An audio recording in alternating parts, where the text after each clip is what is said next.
चल रहा है। मैंने मेरा जो पिछला क्लास था वो ठंड के बारे में ही था। और हमारे यहाँ अभी बहुत ज्यादा ठंड पड़ रही है। और ठंड के बारे में मैंने बताया था उस दिन कि हमको ठंड ज्यादा क्यों लगती है। अगर जरूरत से ज्यादा कोई भी चीज लगती है तो हमारे शरीर में कोई ना कोई चीज की कमी रहती है। तो आज बात करेंगे उसी ठंड के बारे में कि प्रकृति माने कितना ख्याल रखती है हम लोगों का। इस बात से आपको अंदाजा लगाना चाहिए कि जब भी ठंड आती है, जैसे अभी हमारे यहाँ बहुत ज्यादा ठंड पड़ रही है, तो हम लोग को सबसे जो ज्यादा जो पसंद है अभी वो है धूप। और धूप आ, इतना माने बढ़िया लगता है आजकल कि हमको धूप में निकलना ही पड़ता है। भले साल भर की किसी भी मौसम में हम ना निकले, कोई ना कोई बहाना से या कोई ना कोई समस्या के कारण, लेकिन ठंड ऐसा है कि आपको धूप में निकलने के लिए मजबूर ही कर देगा।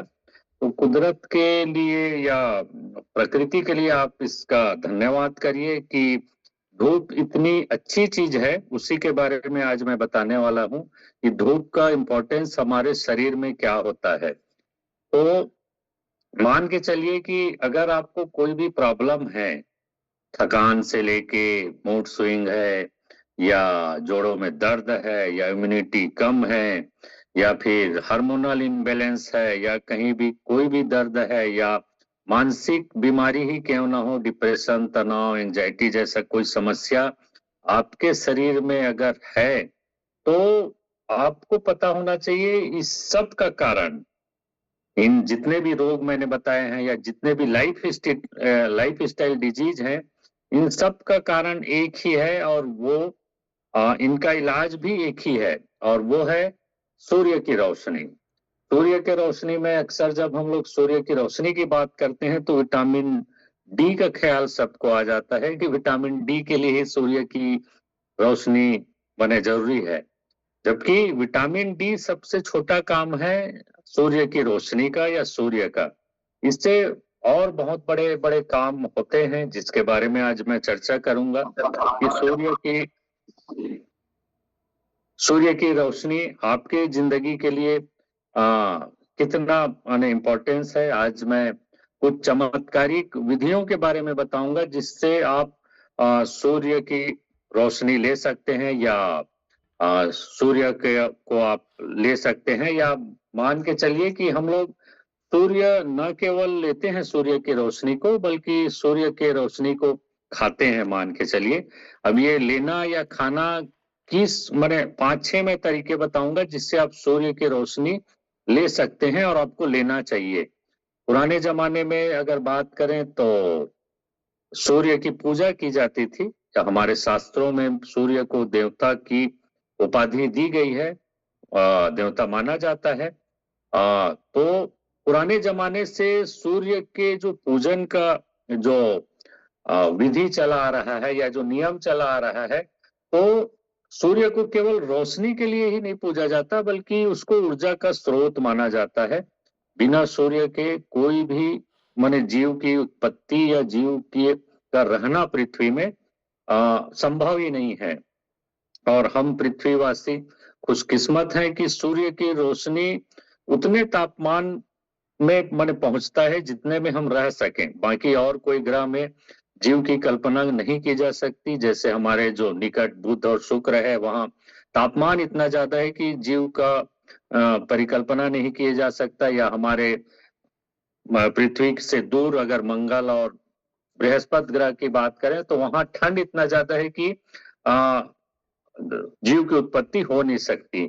तो आज इसी सूर्य की रोशनी के बारे में बात करेंगे कि सूर्य की रोशनी करता क्या है, सूर्य की रोशनी कब लेनी चाहिए, कितनी लेनी चाहिए, कब सूर्य की रोशनी हानिकारक हो जाता है।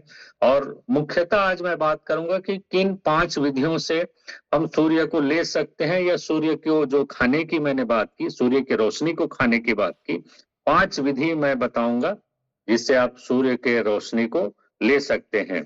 तो सबसे पहला जो विधि है, हम सबको पता है, स्किन के माध्यम से। स्किन माने हमारी त्वचा, और त्वचा हमारे शरीर का सबसे बड़ा ऑर्गन है, सबसे बड़ा अंग है जहां तक बाहरी आवरण का सवाल, अंदर में लिवर को सबसे बड़ा ऑर्गन माना जाता है। तो हम स्किन के माध्यम से सूर्य लें तो क्या क्या फायदे हो सकते हैं? वो सबको पता है, स्किन के माध्यम से अगर हम लोग सूर्य की रोशनी को लेते हैं तो सबसे जो मेन चीज है वो विटामिन डी से जोड़ा जाता है। लेकिन इसमें भी सूर्य की रोशनी में विटामिन डी नहीं होता है। मैंने पहले भी क्लियर किया है कि सब लोगों को लगता है कि हम सूर्य की रोशनी में निकल जाएं तो हमारे शरीर में विटामिन डी आ जाएगा, लेकिन ये पूर्णतः गलत बात है। सूर्य के रोशनी से हमारा स्किन विटामिन डी बनाता है, और स्किन में भी जो 7 हाइड्रो कोलेस्ट्रॉल जो होता है वो विटामिन डी का निर्माण करता है। या ये जो विटामिन डी है इसको लिवर और किडनी प्रोसेस करके कैल्शियम बनाती है, और कैल्शियम हमारे शरीर के लिए कितना आवश्यक है आप लोग समझ सकते हैं। तो सूर्य की रोशनी से विटामिन डी की तो पूर्ति होती ही है, सूर्य की रोशनी से हमको ऊर्जा भी मिलती है। अब आप मान के चलिए जब जब हम लोग सूर्य से दूर जाते हैं तो हमको थकान या डिप्रेशन महसूस होती है, और हमारा जो संपूर्ण स्वास्थ्य है उसके ऊपर फर्क पड़ता है। तो स्किन के माध्यम से हम सूर्य की रोशनी अगर लें तो हमारे विटामिन डी में, हमारे मेंटल हेल्थ में, और हमारे लिवर में, हमारे किडनी में बहुत सारे अच्छे इफेक्ट होते हैं। तो ये पहला विधि है, मैं विधि की बात कर रहा हूँ। दूसरा विधि है सूर्य की रोशनी को लेने का, वो है हमारे आंखों के सहारे। हमारा जो आंख है असल में ये हमारा ब्रेन का ही अंग है, या साधारण भाषा में अगर बताऊं तो ब्रेन की खिड़की है आंख। तो मान के चलिए कि अगर सूर्य की रोशनी हमारे ब्रेन तक अगर पहुंचाना है तो आंख के माध्यम से ही पहुंचेगा। और मान के चलिए कि आंख जब हम आंख खोलते हैं तो ये हमारे जितने भी क्रियाकलाप हैं उसके टाइमिंग को फिक्स करता है। मान के चलिए कि अगर आप सूर्य की रोशनी ले रहे हैं सुबह सुबह, तो आपके आंख के माध्यम से ब्रेन में वो फंक्शन चालू होता है जिससे आप काम कर सकें, या आपकी जो टाइमिंग है जिसको अपन लोग बॉडी क्लॉक बोलते हैं, बॉडी क्लॉक तय करने का काम आंख के सहारा ही होता है। अगर अगर आप आंख के सहारे अगर सूर्य की रोशनी जाएगी तब आपका बॉडी क्लॉक बिगड़ेगा नहीं। मान के चलिए कि अगर आपका बॉडी क्लॉक बिगड़ गया, और ये बॉडी क्लॉक ये है कि आपको हर समय ये बताता है कि आपको सोना कब है, जागना कब है, कब आपको खाना खाना चाहिए, कब कौन सा हार्मोन रिलीज करना है, इन सब का काम मान के चलिए आंख के सहारा ही होता है। और आंख में अगर सुबह की रोशनी जाएगी तभी ये एक्टिवेट होगा। इसको मान के चलिए कि जब हमारा फोन हैंग हो जाता है, फोन से समझिए क्योंकि फोन सबके पास रहता है, जब हमारा फोन हैंग होता है तो हम उसको रीस्टार्ट करते हैं, बंद करके चालू करते हैं। लेकिन हमारे शरीर को जब हैंग हो जाता है, जब हम लोग परेशान हो जाते हैं या हम लोग का थकान हो जाती है, तब रीस्टार्ट करने का काम यही सूर्य की रोशनी आंखों के माध्यम से करता है। तो कल्पना कीजिए कि आप सूर्य की रोशनी आंखों के माध्यम से नहीं ले रहे हैं तो आपका बॉडी रीस्टार्ट होगा ही नहीं, आप स्लो चलते रहेंगे। तो इसको आप इस तरह से समझ सकते हैं कि कितना जरूरी है। साथ में ब्रेन में जब सूर्य की रोशनी आंखों के माध्यम से पहुंचती है तो हैप्पी हार्मोन सेरोटोनिन रिलीज होता है जो आपको खुशी देता है, और यही जो सेरोटोनिन है रात में मेलेटोनिन में बदल जाता है जो आपको नींद प्रदान करता है।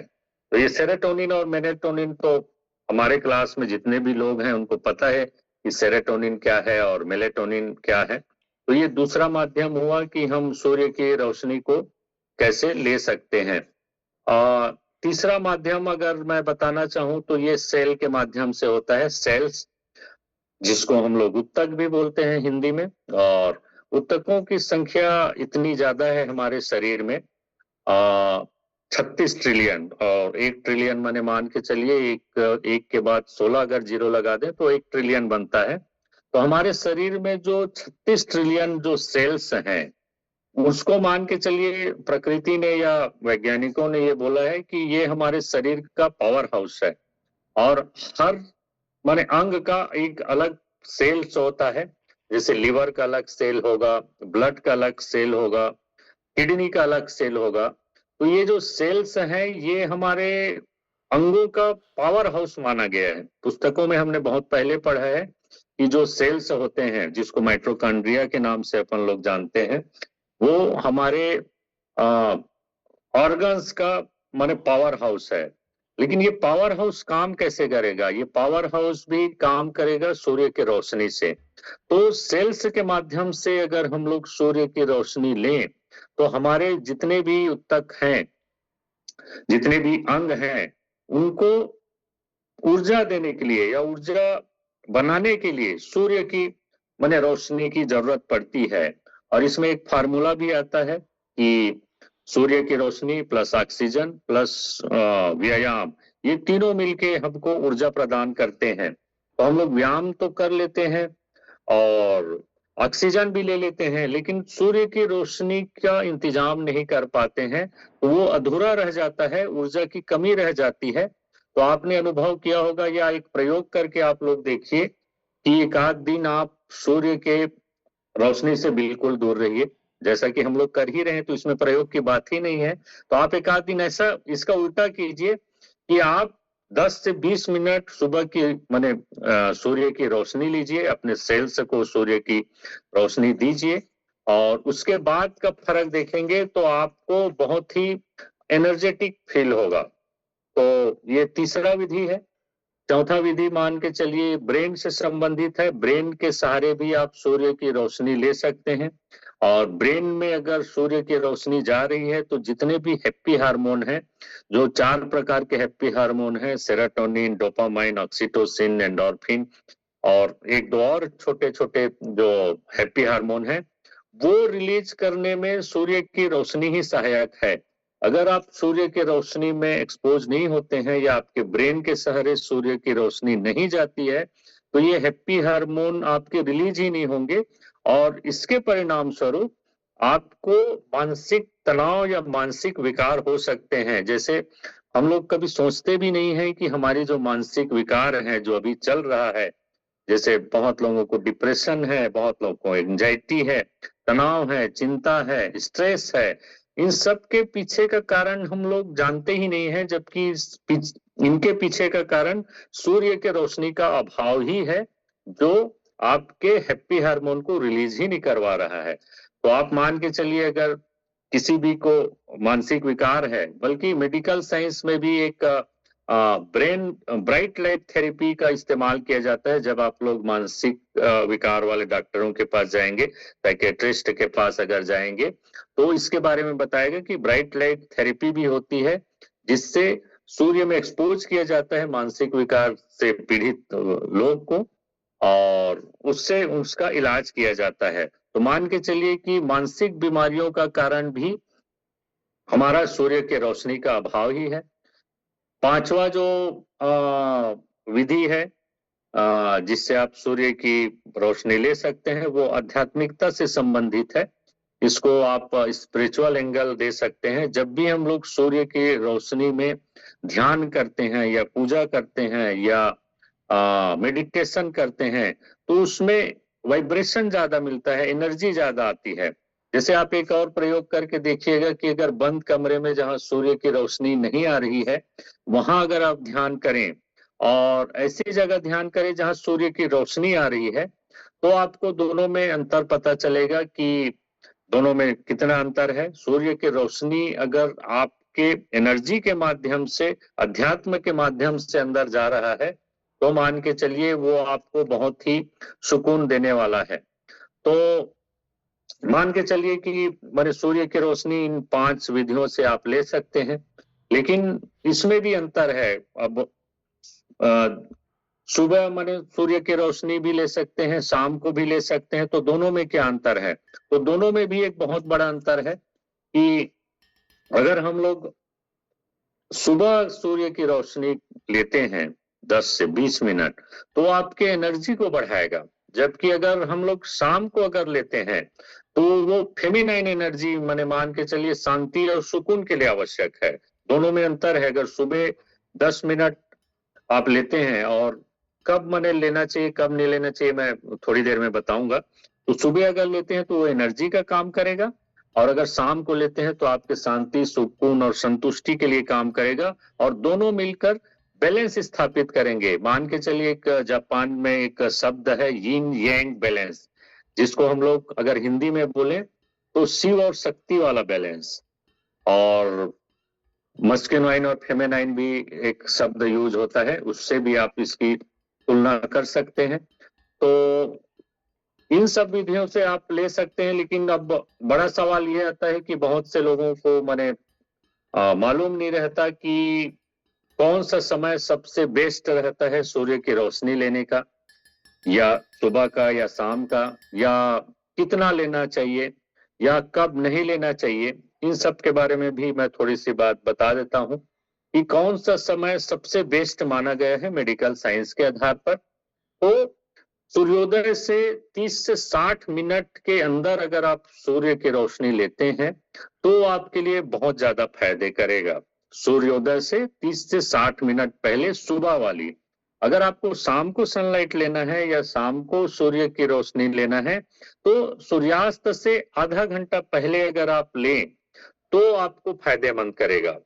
अब सवाल ये होता है कि कब लेना नहीं चाहिए। तो आप सुबह 11 बजे से लेके 4 बजे तक अगर सूर्य की रोशनी लेते हैं तो आपको लाभ के बजाय हानि करेगा, क्योंकि उस टाइम अल्ट्रावायलेट किरण जो पराबैंगनी किरणें हैं वो हमारे शरीर में पहुंचेंगी, और पराबैंगनी किरणें कैंसर कारक होती है, क्योंकि पराबैंगनी किरणें हमारे सेल्स को बहुत ज्यादा मात्रा में मारती है। जो सेल्स से मैंने रोशनी की बात की थी कि फायदा करता है, तो अगर 11 से 4 के बीच अगर आप सूर्य की रोशनी ले रहे हैं ये सोचकर कि ये मेरे को फायदा करेगा, तो वो आपको नुकसान कर देगा, यहाँ तक कि कैंसर कारक भी हो सकता है। और हम सबको पता है पराबैंगनी किरणें हमारी स्किन कैंसर के लिए सबसे बड़ी जिम्मेदार हैं। अब सवाल ये होता है कि ये तो हो गया मैंने टाइम, अब कितनी देर लें ताकि हमको सही सा फायदा मिल सके। तो मान के चलिए 10 से 20 मिनट अगर हम लोग सूर्य की रोशनी लेते हैं तो वो सबसे फायदामंद है। और कैसे लेना है ये फिजिकल क्लास में मैंने बताया था कि जहां भी धूप धूप हो आपको फुल्ली एक्सपोज होके, मैंने जितना ज्यादा आपका शरीर सूर्य की रोशनी में आएगा तो ही वो काम करेगा। तो अब ये सवाल होता है कि अगर सूर्य की रोशनी नहीं है तो क्या हम ऊर्जा नहीं ले सकते, या हमारे शरीर में ऊर्जा नहीं आएगी, या बदली के दिनों में जब कई दिनों तक सूर्य की रोशनी नहीं रहती है तब हमारे साथ क्या होता है। तो मान के चलिए कि उस टाइम जिस टाइम बदली रहती है या सूर्य दिखाई नहीं देता उस टाइम भी ये जो अल्ट्रावायलेट किरण है वो 10 गुना तक हमारे शरीर में पहुंच सकती है, या जो सूर्य के जो फायदे हैं वो भी पहुंचते रहते हैं। हम लोगों को सूर्य दिखाई नहीं देता, लेकिन अगर जरा भी रोशनी है सूर्य से तो मान के चलिए कि वो रोशनी से हमको फायदा तो मिलेगा। लेकिन अगर हम डायरेक्ट सूर्य में चल देते हैं, जैसे अभी कमरे के अंदर मैं हूं, सूर्य की रोशनी यहाँ आ रही है तो इससे मेरे को फायदा तो मिलेगा, लेकिन अगर मैं बाहर चल के अगर सूर्य की रोशनी लूं तो वो 200 गुना तक, माने 200% तक, 200 गुना नहीं 200% तक मेरे फायदे को बढ़ा देगा। तो मान के चलिए कि सूर्य हमारे लिए कितना जरूरी है, और हमारे शास्त्रों में भी इसका वर्णन माने हमेशा मिलता है। हमारे शास्त्रों में या हमारे पुराणों में अक्सर ही सूर्य को देवता के रूप में परिभाषित किया गया है, जिसको आजकल वैज्ञानिक लोग ऊर्जा के स्रोत के रूप में बता रहे हैं कि समस्त जीवों की ऊर्जा का स्रोत सूर्य है। जबकि हमारे शास्त्रों में पहले ही बताया जा चुका है कि सभी देवों में माने देवताओं में श्रेष्ठ मान के चलिए सूर्य देव ही है, और सूर्य की पूजा हमारे यहाँ माने शुरू से ही की जा रही है, जिसको वैज्ञानिक लोग आज परिभाषित कर रहे हैं। तो असल में शास्त्र और विज्ञान की जब बात आती है तो मैं हमेशा ही शास्त्र और विज्ञान को एक ही मानता हूं, दोनों एक दूसरे के विरुद्ध नहीं है। हम लोग अनजाने में ही शास्त्र और विज्ञान को अलग अलग मान लेते हैं। जब कोई शास्त्र की बात आती है और वैज्ञानिक सिद्धांत नहीं रहता है तब हम उसको गलत मान लेते हैं। लेकिन आप मैंने देखिए कि जब शास्त्र की बात आती है तो विज्ञान उसको धीरे धीरे परिभाषित करता है, एकदम से परिभाषित नहीं कर पाता है। जैसे ये पृथ्वी गोल की जो परिकल्पना है ये पहले ही की जा चुकी है, लेकिन वैज्ञानिकों को बाद में पता चला। तो इस तरह से सूर्य का भी जो ऊर्जा है वो हम लोगों ने पहले ही तय कर रखा था कि सूर्य सिर्फ रोशनी देने का काम नहीं करता है, हमारे जीवन के लिए अति आवश्यक है। अगर हमारे सौर मंडल से अगर सूर्य गायब हो जाए तो हमारा सौर मंडल ही गायब हो जाएगा। तो ये तो रही सूर्य की महत्ता की बात और टाइम की बाध्यता है। तो इस कारण आप सब लोगों को धन्यवाद कि आप लोगों ने ध्यान से सुना। अगर किसी को भी अगर समझ ना आया हो तो मेरे को फोन करके भी पूछ सकते हैं या फिजिकल क्लास में भी पूछ सकते हैं। तो आज के लिए इतना ही, सबका धन्यवाद। मीटिंग एंड कर दीजिए सर, चंद्रकांत सर।